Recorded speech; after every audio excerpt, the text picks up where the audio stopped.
Bonjour à tous, je suis Gilles Mansillon, je viens à vous aujourd'hui pour continuer cette discussion. Je suis appelé, on me dit que c'est utile, que c'est bien, c'est une bonne chose, de continuer à ancrer ces énergies sur la connaissance de la nature multidimensionnelle des êtres et des choses. Bon, j'essaie de me renouveler, hein, je vais bientôt pouvoir faire des vidéos beaucoup plus professionnelles, faire des choses très différentes, et en restant quand même centré sur ce procédé de bien-être intérieur, ce que l'on recherche, c'est trouver ce bien-être intérieur. Et donc, je vais tirer quelques cartes, on va voir pour essayer de voir un petit peu ce que nos chakras nous reflètent aujourd'hui.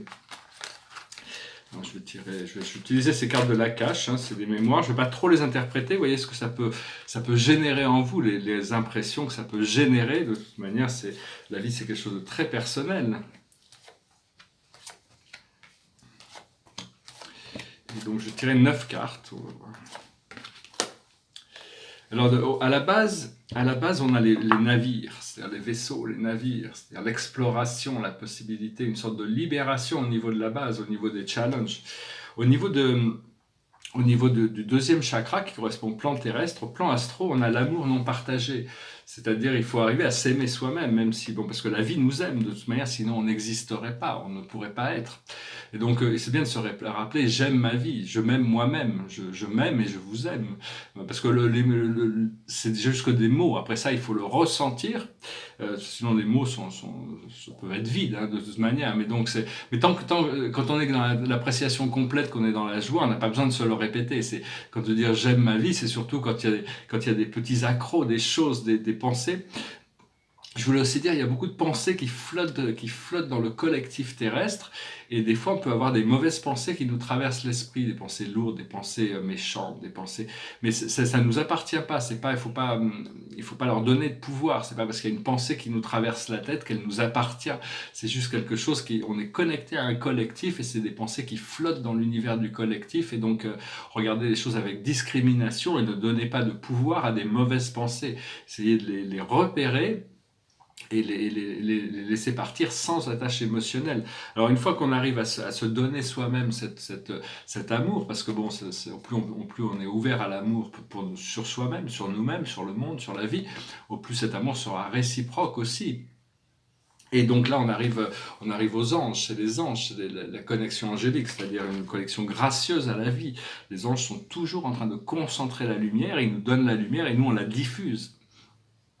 Ce que l'on a au niveau de notre plexus solaire, on a un petit peu c'est-à-dire il faut se débarrasser, c'est-à-dire que bon, ça nous apprend, ça nous apprend à nous débarrasser des regrets, nous débarrasser des chagrins, nous débarrasser des inquiétudes, nous débarrasser on doit s'efforcer le plus possible de se débarrasser des maladies, de se débarrasser de la colère, toutes ces choses-là. C'est parce que tant qu'on en est là, on ne peut pas ascensionner. Et là, on a l'orphelin, c'est-à-dire cette déconnexion. On a l'impression d'être déconnecté de la source. En réalité, on ne peut pas être déconnecté de la source.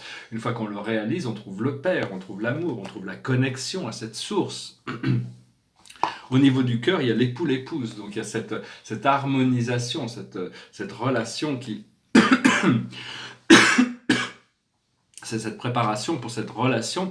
Ça peut être une relation avec... Ça dépend, il y a des gens qui cherchent des relations, d'autres qui n'en cherchent pas. Mais enfin, c'est arriver à trouver cette harmonisation entre le mental et l'émotionnel déjà, et arriver à s'aligner le plus possible avec notre nature divine pour attirer le bon partenaire. Au niveau de notre communication, on a l'emprisonnement et l'esclavage. On est né esclave, on est né en prison, on vit dans un monde où c'est dans une matrice qui a été... tous ceux qui ont créé cette matrice n'avaient aucun respect pour la liberté avec laquelle on est arrivé, et donc on se retrouve dans un monde qui est extrêmement limité. Mais la porte de la prison est ouverte, elle a toujours été ouverte. Sur l'accès vertical, on arrive toujours à sortir de la matrice. Et là, on peut communiquer. Après ça, au lieu de communiquer cette frustration de se sentir bloqué, on peut communiquer les leçons et les bienfaits. On apprend notre leçon, on s'aligne avec la loi. C'est la loi d'évolution, la loi de l'un que l'homme ne connaît pas encore. Si on connaissait la loi, on vivrait tous au paradis. Si on connaissait et on suivait la loi du plus haut bien de tous, la loi en essence, si on devait la résumer, c'est ne pas nuire, ne pas faire aux autres ce que l'on ne voudrait pas qu'on nous fasse à nous-mêmes. Et donc on va trouver ces leçons et bienfaits. Ce que l'on voit devant nous, c'est la ferme, l'habilité de se nourrir, l'habilité d'être bien chez soi, l'habilité de pouvoir cultiver son jardin, l'habilité de nourrir les autres aussi. Et au niveau de la couronne, qui représente quand même l'ouverture sur les plans supérieurs, on a l'homme-femme, on a l'harmonisation, l'androgynie. Le corps de lumière est un corps androgyne qui est au-delà des polarités. Donc on arrive à intégrer ça. Ce qu'il y a au niveau de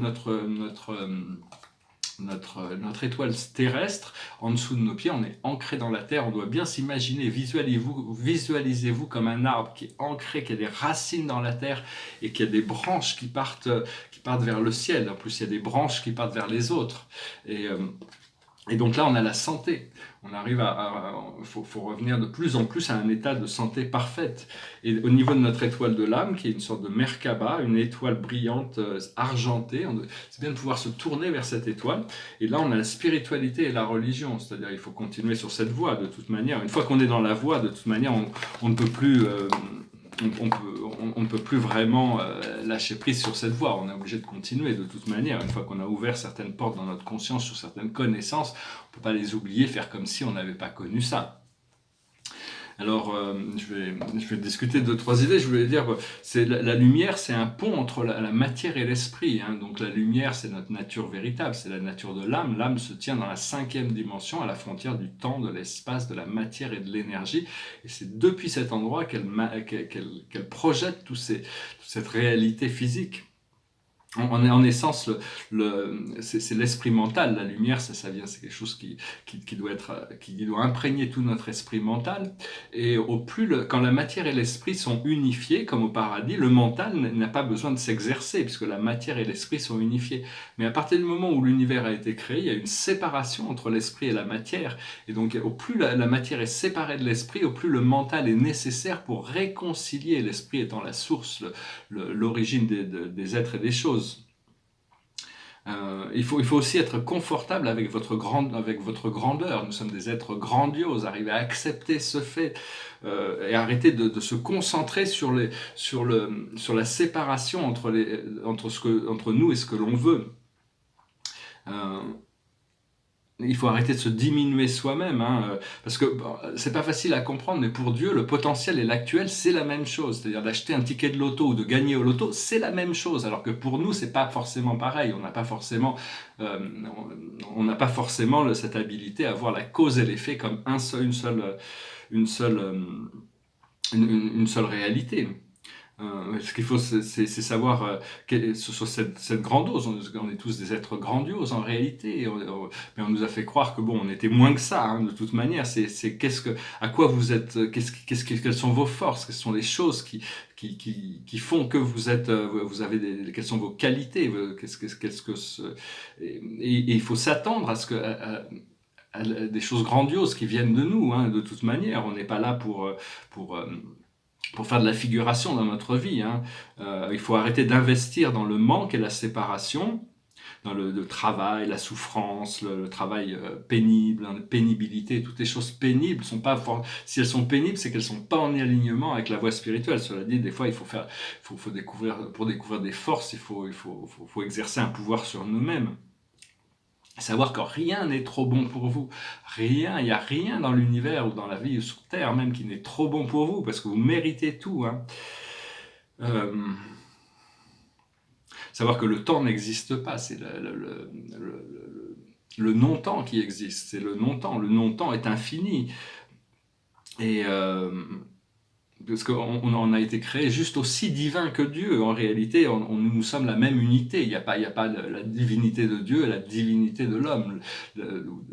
C'est-à-dire, il n'y a qu'une seule divinité qui est infinie. C'est-à-dire, Dieu n'a pas de séparation. C'est juste nous qui avons besoin de reconnecter à cette unité de l'unité. Il n'y a pas plusieurs uns, il n'y a qu'un seul un, même si on est des uns individuels. Une fois qu'on se reconnaît dans l'un, un jour tous les uns seront un. On ne peut pas être plus d'un ou moins d'un. Une fois qu'on a connecté avec l'un, l'unité, à ce moment-là, on évoluera vers quelque chose de bien supérieur encore. Savoir que Dieu pardonne les erreurs, parce qu'il connaît les erreurs, il comprend la nature des erreurs, il sait d'où on vient, et il comprend nos intentions. Donc malgré ça, il est obligé pour l'évolution de quand même pousser l'évolution. C'est-à-dire que c'est cette loi de cause à effet. Et savoir que le ministre intérieur est impartial, hein, il n'a pas d'humeur ou de préférence sur les gens ou sur les choses, il agit toujours dans la perfection infinie. Ce qu'il faut, c'est rendre la vie élégante, gracieuse, bonne, belle, et parce qu'on est un peu fatigué d'escalader cette montagne de nettoyage qu'on est en train de faire, c'est très long, hein, mais enfin, je suis sûr que les célébrations, une fois qu'on sera arrivé au sommet de la montagne, là c'est aussi difficile que ça puisse être, les célébrations seront 10 000 fois plus agréables que que les souffrances que l'on a pu avoir ou tout ce que l'on a pu passer pour en arriver là. Alors je parlais du jeûne, aujourd'hui j'ai bu un café ce matin, donc j'ai pas vraiment jeûné, mais je vais essayer de jeûner encore jusqu'à la nuit, pas manger, pas boire. Mais c'est pas vrai, l'idée ça accélère la purification du corps et ça nous procure des petites forces quand même, on a une petite force quand on peut faire ça.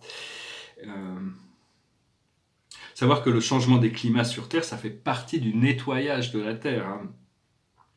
Parce qu'il y a un changement magnétique de la 3D à la 5D, mais l'homme il est en résistance, il veut continuer avec ses programmes de la 3D, donc la Terre est obligée de créer de libérer des tensions d'une manière ou d'une autre. Savoir que tous ceux qui ne sont pas prêts pour l'ascension, de toute manière, après leur fin de leur vie, ils vont aller s'incarner sur une autre planète. Ils ne pourront plus revenir s'incarner ici. Les êtres qui naissent ici maintenant sont toutes les enfants, ces nouvelles générations sont là pour apporter ce changement. Ils viennent avec des fréquences différentes, des idées différentes. Faut savoir que après, une fois que la Terre aura complété son changement, elle est en train de compléter son changement, tous les plans astraux seront rendus complètement libres, purs, tous les rêves seront purs, il n'y aura plus tous ces bombardements d'énergie, parce qu'on est constamment bombardé d'énergie qui viennent de la 4e dimension. Ce qu'il faut, c'est arriver aussi à pouvoir scanner ou calibrer, comprendre, sentir les énergies de tous les êtres et les choses que l'on rencontre, hein. C'est important d'arriver à avoir un ressenti par rapport à ça. Et en essence, on nous a donné des guides nous sont contractés avec nous. Une fois qu'on rentre dans ce procédé d'évolution conscient, on peut connecter avec nos guides. Nos guides sont là pour nous rappeler, pour pas qu'on se perde dans l'illusion du temps. Ils nous laissent faire ce que l'on veut, mais ils sont là pour quand même nous ramener à la réalité de notre mission terrestre. Et donc oui, il faut faire attention parce qu'il y a vraiment des idées qui sont bombardées. Il y a même des gouvernements qui ont fait des accords avec des extraterrestres négatifs, qui utilisent des technologies négatives pour bombarder le subconscient d'énergie, de mauvaises pensées. Ça, c'était fait parce que ça contrariait le plan des reptiliens.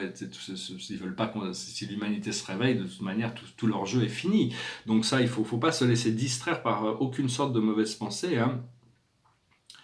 Et donc aussi savoir qu'on ne peut pas percevoir une réalité supérieure dans l'univers tant qu'on n'y croit pas. Il faut commencer par y croire pour le voir. Et à partir du moment où on croit quelque chose, on le rend réel. Parce que c'est comme ça que ça se passe. On est créé comme ça. Et donc voilà, hein, je vois qu'il y a plein de transformations qui se préparent. Je parlais beaucoup sur le plan terrestre, ce retour au standard de l'or pour les monnaies, l'argent physique. Et ça, c'est essentiel, hein. Et déjà, c'est en Malaisie, en Indonésie, aux Philippines, là-bas, il y a des grosses réserves d'or. Ils pensent à revenir là pour se séparer un peu du pétrodollar. Donc il y a toutes sortes de transformation. Depuis 1933, quand les États-Unis sont sortis du standard de l'or, ça devient de l'argent de Monopoly, hein. Il n'y a plus de... Ils en impriment c'est pour ça qu'on est passé de millions à billions à trillions. Enfin, je vois aussi un truc qui est assez marrant, c'est que les journalistes, je les entends parler à la télévision, ils n'arrivent pas à comprendre la traduction de nous, on a millions, milliards, billions, billiards, alors qu'en États-Unis, on a en anglais, ils n'ont pas le art. Donc un million, c'est un million, mais un milliard, c'est un billion. Et un billion, c'est un trillion. Donc ils ont un peu du mal, ils se prennent un peu ils ont du mal avec ces chiffres. Parce que maintenant on est arrivé dans des sommes tellement colossales d'argent, avec tout cet argent qu'ils ont imprimé partout, il va falloir faire ce jubilé, pardonner les dettes, revenir sur des monnaies standards qui sont garanties par des valeurs réelles, et puis on va pouvoir commencer une économie qui sera plus sensible, disons. Donc voilà, hein, je veux juste passer vous saluer. Je Je vais parler aussi peut-être parler de la quatrième dimension. Alors la quatrième dimension, c'est une dimension, nous on vit dans une matrice de 12 dimensions et notre point focal d'attention en tant qu'on est humain sur Terre est généralement la troisième dimension, la dimension des sens et de la réalité. Et dans la quatrième dimension, il y a le plan inférieur, moyen et supérieur. Donc ce qu'il y a, c'est qu'il y a une renaissance qui est en train de se passer dans les plans supérieurs de la quatrième dimension et qui permet à des êtres qui viennent d'au-dessus de pouvoir descendre, de pouvoir descendre pour communiquer avec nous. Parce que pour communiquer, il y a quand même des voiles entre toutes ces dimensions. Et pour pouvoir communiquer avec les êtres de la troisième dimension, nos guides, les anges, les archanges, les maîtres ascensionnés sont obligés de descendre leur fréquence jusqu'à la partie supérieure de la quatrième dimension. Savoir que toutes ces dimensions, la quatrième dimension, c'est comme la Terre, c'est des répliques de la Terre. Chaque niveau, toutes les dimensions sont divisées en 7 zones, et chaque niveau appartient à son niveau. Chaque niveau est divisé en sous-niveaux, et c'est des dimensions qui sont extrêmement peuplées. Il y a une population incroyable. Déjà, quand on dort, on va dans la quatrième dimension.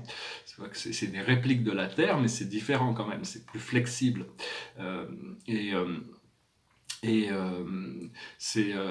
Quand on décède, tous les êtres qui sont décédés doivent arriver dans la quatrième dimension, à moins d'avoir déjà une clarté suffisante pour pouvoir carrément sortir de la matrice et arriver directement dans les plans supérieurs. Tout en haut de la quatrième dimension, il y a le nirvana, il y a le jardin du paradis, ce qu'on appelle le jardin du paradis pour un point de vue biblique, c'est-à-dire la plus haute idéale de la vie terrestre, éternelle, immortelle, où tout est beau, tout est magnifique, tout est abondant.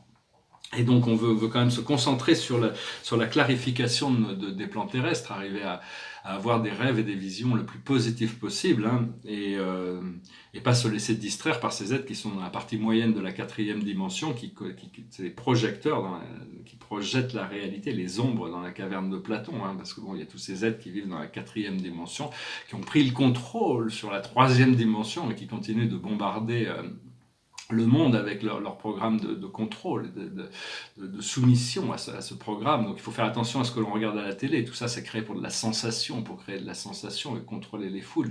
Donc il faut vraiment arriver à se libérer, s'élever au-dessus des choses et rentrer dans l'unité, voir l'amour et la lumière, même dans tous ces programmes sombres. C'est juste des distractions, on peut dire. Et donc, parce que même, voilà, oui, c'est savoir que bon, on est tous des dieux qui ont été créés qu'on est venu ici pour créer notre propre réalité. On a tous les pouvoirs entre nos mains. Et chaque personne sait ce qui est bien pour lui. Moi, je ne sais pas ce qui est bien pour vous, je sais ce qui est bien pour moi. Chaque personne sait, même tous les êtres savent ce qui est bon pour eux. Il faut arrêter de suivre les conseils des autres, il faut écouter son propre conseil. Et ne pas imposer ses vues sur les autres, hein, ou de suivre des conseils sans y avoir réfléchi. Si un conseil semble bien, de sentir bien, et à ce moment-là on le suit, mais enfin faut quand même, faut pas suivre aveuglément, disons, hein, de toute manière. Alors la carte de la journée pour nous, c'est une vie faite d'amour et de grâce. Relation familiale harmonieuse, à la recherche du bonheur. C'est le 10 de Raphaël, donc c'est vraiment un très beau prospect de possibilités qu'il y a. Hein. Encore une fois, le potentiel et l'actuel. Qu'est-ce qui est actuel, qu'est-ce qui est potentiel? Toutes les forces de l'univers sont en action pour tourner les potentiels en actuel. Donc il faut essayer de rendre ce potentiel de joie et de bonheur le plus actuel possible.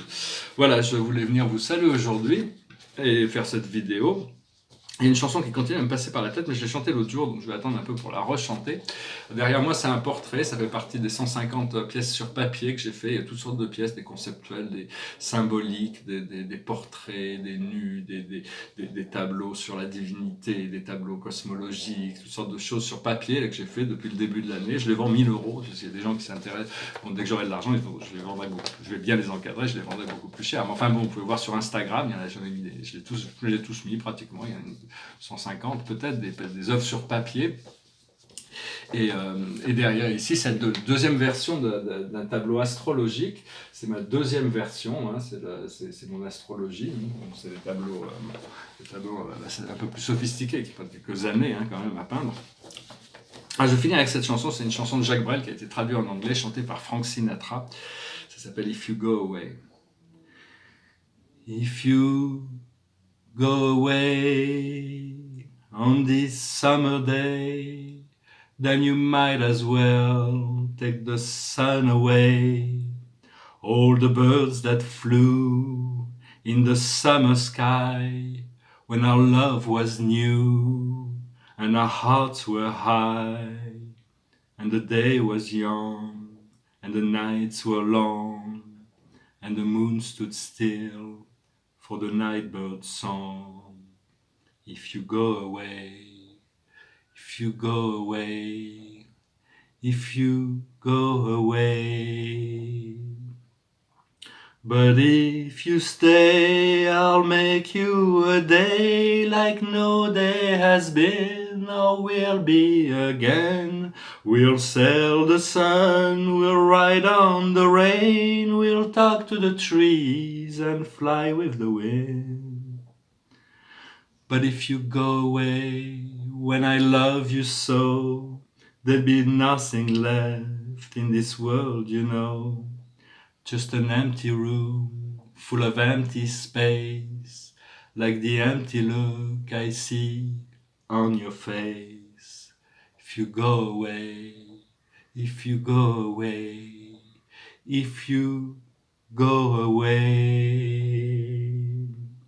But if you stay, I'll make you a day like no day has been or will be again. We'll sail the sun, we'll ride on the rain, we'll talk to the trees and fly with the wind. But if you go away, if you go away, please don't go away. Voilà, je vous remercie d'être resté jusqu'à la fin, je vous remercie d'aimer, de partager, de souscrire, de commenter, ça me fait toujours plaisir de recevoir vos commentaires, et donc on se prépare vraiment pour quelque chose de complètement nouveau. L'esprit me dit que mon potentiel va devenir actuel, c'est juste que bon, dans l'attente, des fois on se dit, bon, c'est pas parce que j'ai pris un ticket de loto que je vais gagner, il faut avoir extrêmement d'assurance quand on prend un ticket de loto pour être sûr de gagner, il n'y a pas de certitude vraiment là-dessus. J'achète pas de ticket de loto, j'ai déjà donné tellement d'argent à ces gens, donc... Mais enfin bon, on ne sait jamais, peut-être que je devrais investir dans un ticket de loto. Mais enfin bon, pour Papaco, c'est pas des choses sur lesquelles on peut compter. Il vaut mieux compter sur ce que l'on ressent à l'intérieur qui est très fort, ce que l'on ressent le plus fort à l'intérieur, et se diriger dans la direction en suivant la guidance, le prompting du cœur, le prompting de notre âme, de notre esprit, et s'avancer pas à pas toujours rester dans la direction qui est voulue. Voilà, je vous remercie, je vous souhaite une excellente journée, je vous dis à bientôt, namasté.